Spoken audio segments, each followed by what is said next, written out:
بسم اللہ الرحمن الرحیم۔ بسم اللہ الرحمن الرحیم۔ عزیز طلبہ کرام، ہمارا ریاض صالحین کا سبق نمبر 26 ہے۔ گزشتہ سبق کے اندر ہم نے باب الصبر کے حوالے سے 4 احادیث پڑھی تھی۔ اب ہم اس باب کے حدیث نمبر 42، 43 اور 44 کے بارے میں پڑھیں گے۔ سب سے پہلے عبارت پڑھتے ہیں، اس کے بعد ترجمہ اور تشریح کریں گے۔ وعن ابن مسعود رضی اللہ تعالی عنہ قال لما كان يوم حنين آثر رسول الله صلى الله عليه وسلم ناسا في القسمة فأعطى الأقرع بن حابس 100 من الإبل وأعطى عيينة بن حصن مثل ذلك وأعطى ناسا من أشراف العرب وآثرهم يومئذ في القسمة فقال رجل والله إن هذه قسمة ما عدل فيها وما أريد فيها وجه الله فقلت والله لأخبرن رسول الله صلى الله عليه وسلم فأتيته فأخبرته بما قال فتغير وجهه حتى كان كالصرف ثم قال فمن يعدل إذا لم يعدل الله ورسوله ثم قال يرحم الله موسى قد أوذي بأكثر من هذا فصبر فقلت لا جرم لا أرفع إليه بعدها حديثا متفق عليه۔ وعن انس رضی اللہ تعالی عنہ قال قال رسول اللہ صلی اللہ علیہ وسلم اذا اراد اللہ بعبده خیرا عجل له العقوبة في الدنيا واذا اراد اللہ بعبده الشر امسك عنه بذنبه حتى يوافي به يوم القيامة۔ وقال النبي صلى الله عليه وسلم ان عظم الجزاء مع عظم البلاء وان الله تعالى اذا احب قوما ابتلاهم فمن رضي فله الرضاء ومن سخط فله السخط، رواه الترمذي۔ وعن انس رضي الله تعالى عنه قال كان ابن لأبي طلحة رضي الله تعالى عنه يشتكي فخرج أبو طلحة فقبض الصبي فلما رجع أبو طلحة قال ما فعل ابني؟ قالت أم سليم وهي أم الصبي هو أسكن ما كان فقربت إليه العشاء فتعشى ثم أصاب منها فلما فرغ قالت واروا الصبي فلما أصبح أبو طلحة أتى رسول الله صلى الله عليه وسلم فأخبره فقال أعرستم الليلة؟ قال نعم. قال اللهم بارك لهما فولدت غلاما فقال لي أبو طلحة أحمله حتى تأتي به النبي صلى الله عليه وسلم وبعث معه بتمرات فقال أمعه شيء؟ قال نعم تمرات فأخذها النبي صلى الله عليه وسلم فمزغها ثم أخذها من فيه فجعلها في الصبي ثم حنكه وسماه عبد الله، متفق عليه۔ عزیز طلبہ، آپ کے سامنے 4 احادیث پڑھی گئی۔ سب سے پہلے ہم حدیث نمبر 42 کا ترجمہ کرتے ہیں۔ حضرت عبداللہ ابن مسعود رضی اللہ تعالی عنہ سے روایت ہیں کہ جب حنین کا دن تھا تو نبی اکرم صلی اللہ علیہ وسلم نے تقسیم غنائم میں کچھ لوگوں کو ترجیح دی۔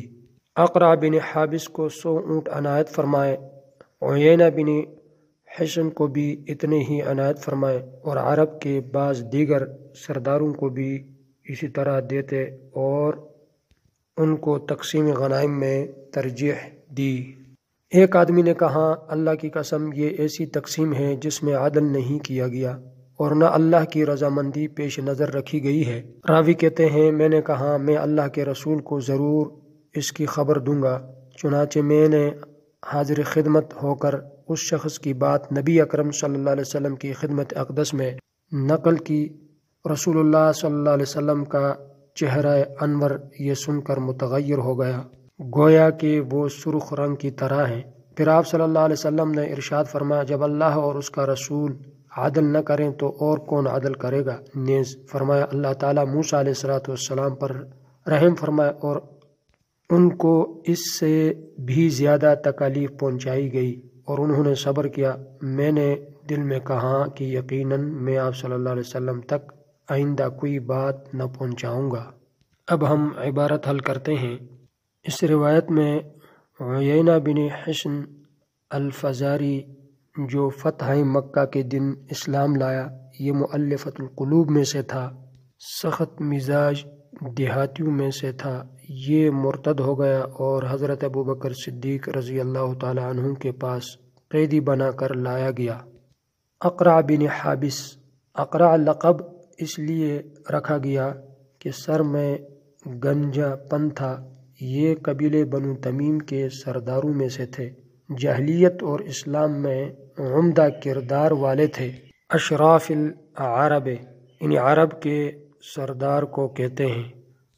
جس آدمی نے کہا یہ ایسی تقسیم ہے جس میں عدل نہیں کیا گیا اور نہ اللہ کی رضامندی پیش نظر رکھی گئی ہے، یہ شخص ذوالجویسرہ تھا۔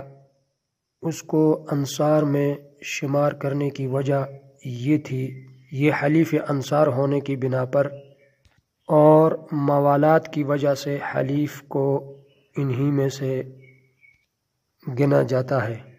فتغیر وجہہ حتی کان کالصرف، اس کا مطلب یہ ہے کہ آپ صلی اللہ علیہ وسلم ناراض ہوئے، جس کا اثر مبارک آپ صلی اللہ علیہ وسلم کے چہرے پر نظر آنے لگا، یعنی چہرہ زرد ہو گیا اور اتنا زرد ہو گیا کہ گویا اس پر سونے کا پانی پھیر دیا گیا ہو۔ اس روایت سے یہ مسئلہ ثابت ہوا کہ کمینے اور پہاڑی قسم کے لوگوں کی غلطیوں سے درگزر کرنا یہ شیوہ انبیاء علیہ الصلوۃ والسلام ہے، اور یہ بھی ثابت ہوا کہ غصہ انسان کی فطرت ہے۔ حدیث نمبر 43 کا ترجمہ کرتے ہیں۔ حضرت انس رضی اللہ تعالیٰ عنہ سے روایت ہے کہ نبی اکرم صلی اللہ علیہ وسلم نے فرمایا، جب اللہ تعالیٰ کسی بندے کے ساتھ بھلائی کا ارادہ فرماتے ہیں تو اس کو دنیا میں بھی گناہ کی سزا جلد دے دیتے ہیں، اور جب اللہ تعالیٰ کسی بندے سے برائی کا ارادہ فرماتے ہیں تو گناہ کے باوجود سزا کو روک لیتے ہیں تاکہ پوری سزا قیامت کے دن دیں۔ اور نبی اکرم صلی اللہ علیہ وسلم نے فرمایا، بڑا بدلہ بڑی آزمائش کے ساتھ ہیں۔ اللہ تعالیٰ جب کسی قوم کو پسند فرماتے ہیں تو ان کو ابتلا میں ڈال دیتے ہیں، یعنی آزمائش میں ڈال دیتے ہیں۔ جو اس ابتلا پر راضی ہو اس کے لیے رضا ہے، اور جو ناراض ہو اس کے لیے ناراضگی ہے۔ اس روایت کے جو الفاظ ہیں یوافیہ، اس کا مطلب ہے اپنے گناہوں کو کندھوں پر اٹھا کر لائے گا۔ ان عظم الجزاء مع عظم البلاء، اس کا مطلب ہے بڑا بدلہ بڑی آزمائش کے ساتھ ہے، یعنی جس قدر آزمائش میں آدمی مبتلا کیا جائے اتنا ہی اس کو اجر اور ثواب ملے گا۔ اس روایت سے بھی یہ مسئلہ ثابت ہوا، مصائب اور امراض پر صبر گناہوں سے طہارت کا ذریعہ ہے، جس سے آدمی کے گناہ معاف ہو جاتے ہیں۔ نیک بندے سے اللہ تعالیٰ کی محبت کی علامتوں میں سے ایک علامت یہ بھی ہے کہ اللہ تعالیٰ اپنے بندے کو آزمائش میں مبتلا کر دیتا ہے۔ حدیث نمبر 44 کا ترجمہ کرتے ہیں۔ حضرت انس رضی اللہ تعالیٰ عنہ سے روایت ہے کہ حضرت ابو طلحہ رضی اللہ تعالیٰ عنہ کا ایک بیٹا بیمار تھا۔ ابو طلحہ رضی اللہ تعالیٰ عنہ کام کاج کے لیے گئے تو بچہ فوت ہو گیا۔ جب واپس آئے تو پوچھا، میرے بیٹے کا کیا حال ہے؟ اس بچے کی ماں ام سلیم رضی اللہ تعالیٰ عنہ نے کہا، وہ پہلے سے زیادہ آرام میں ہے۔ بیوی نے ان کے ساتھ رات کا کھانا کھایا، انہوں نے نوش کیا، پھر بیوی سے ہم بستری کی۔ جب فارغ ہوئے تو بیوی نے کہا، بچہ کو دفن کر آؤ۔ جب صبح ہوئی تو ابو طلحہ رضی اللہ تعالیٰ عنہ نے نبی اکرم صلی اللہ علیہ وسلم کی خدمت میں اس بات کی اطلاع دی تو آپ صلی اللہ علیہ وسلم نے فرمایا، کیا تم نے رات کو ہم بستری کی ہے؟ اس نے کہا ہاں۔ آپ صلی اللہ علیہ وسلم نے دعا فرمائی، اللہم بارک لہما، یا اللہ ان دونوں کو برکت عنایت فرما۔ اللہ تعالیٰ نے بیٹا عنایت فرمایا۔ مجھے ابو طلحہ نے کہا، اس کو اٹھا کر حضور اکرم صلی اللہ علیہ وسلم کی خدمت میں لے جاؤ اور اس کے ساتھ چند کھجوریں بھی بھیجیں۔ آپ صلی اللہ علیہ وسلم نے پوچھا، کیا کوئی چیز اس کے ساتھ ہیں؟ اس نے کہا ہاں، چند کھجوریں ہیں۔ نبی اکرم صلی اللہ علیہ وسلم نے ان کو لیا اور اپنے منہ مبارک میں ان کو چبا کر ان کو نکالا اور بچے کے منہ میں ڈال دیا، پھر اس کو عبداللہ کے نام سے موسوم کیا، یعنی ان کا نام عبداللہ رکھا۔ اب ہم عبارت حل کرتے ہیں۔ ام سلیم یہ مالک بن نضر کی زمانہ جاہلیت میں بیوی تھی۔ یہ مالک حضرت انس رضی اللہ تعالیٰ عنہ کے والد کا نام ہے۔ جب اسلام آیا تو ام سلیم مسلمان ہو گئے اور اپنے خاندان پر اسلام پیش کیا۔ وہ ناراض ہو کر شام کی طرف چلا گیا اور وہاں مر گیا۔ ام سلیم نے اس کے بعد ابو طلحہ رضی اللہ تعالیٰ عنہ سے شادی کی، اور یہ فوت ہونے والا بچہ ابو طلحہ کا تھا اور والدہ کی طرف سے انس کا بھائی تھا۔ اصاب منہا اس کا مطلب یہ ہے ہم بستری سے کنایا ہے، یعنی ہم بستری کیا۔ وارو الصبیہ اس کا مطلب یہ ہے اس کو دفن کر کے چھپا آؤ۔ اعرستم قربت مراد ہے، یعنی کیا تو نے ہم بستری کی ہے۔ حنکہ حنکہ یحنکو اس کی معنی ہے کھجور کو چبا کر بچے کے تالو سے ملا دینا۔ یہاں ابن عیینہ سے مراد سفیان بن عیینہ ہیں، یہ امام مالک کے ساتھی اور تابعین میں سے ہیں۔ تصنعت صنع یصنع کی معنی ہے خاون کے لیے خوب زینت کرنا۔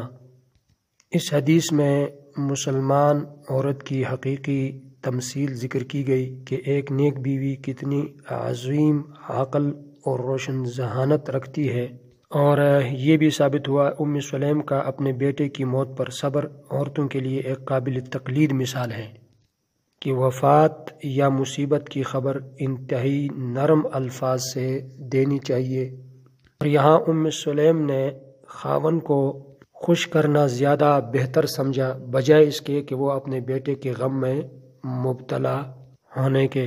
یہ خاون کی مکمل وفاداری کی علامت ہے۔